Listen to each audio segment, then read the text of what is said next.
બનાસકાંઠાના ડીસા તાલુકાના આશેડા ગામે તસ્કરોએ તરખાટ મચાવ્યો છે।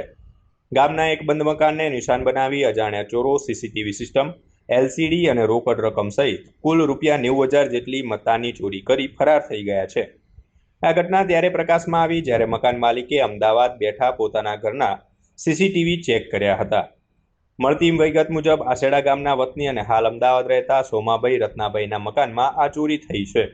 સોમાભાઈને શંકા ગઈ કે તેમના ઘરના સીસીટીવી કેમેરા છેલ્લા 2-4 દિવસથી બંધ છે, જેથી તેઓ તુરંત અમદાવાદથી વતન દોડી આવ્યા હતા। ઘરે આવીને જોયું તો ઘરના તાળા તૂટેલા હતા અને અંદર બધો સામાન વેરવિખેર પડ્યો હતો। શાતિર તસ્કરો સીસીટીવી ફૂટેજમાં પકડાઈ ના જાય તે હેતુથી આખી સિસ્ટમ જ સાથે લઈ ગયા હોવાનું જણાય છે। તસ્કરો આશરે 25,000નું રાઉટર, 10,000ની એલસીડી ટીવી અને 25,000ની રોકડ સહિત કુલ ₹90,000ની મત્તા ચોરી ગયા છે। આ મામલે ડીસા પોલીસે ગુનો નોંધી તસ્કરોને પકડવા તપાસના ચક્રો ગતિમાન કર્યા છે। વાઘેલા સોમાભાઈ રત્નાભાઈ, હું આશેડા ગામનો વતની છું, ડીસા તાલુકાનું ગામ, અને હું રહું છું અત્યારે અમદાવાદ। અમારા સીસીટીવી કેમેરાની તપાસ કરતાં ખબર પડી કે અમારા કેમેરા બંધ છે 2-4 દિવસથી।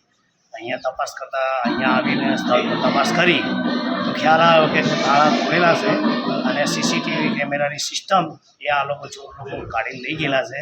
25,000 રૂપિયા રોકડ ગઈ છે અને અમારી સીસીટીવી સિસ્ટમની જે રાઉટર આવે એ 25,000નું આવે સમથિંગ એ ગયું છે અને એનું 10,000ની એલસીડી આવી ગયું છે અને અમે કાલે પોલીસ ફરિયાદ કરેલ છે।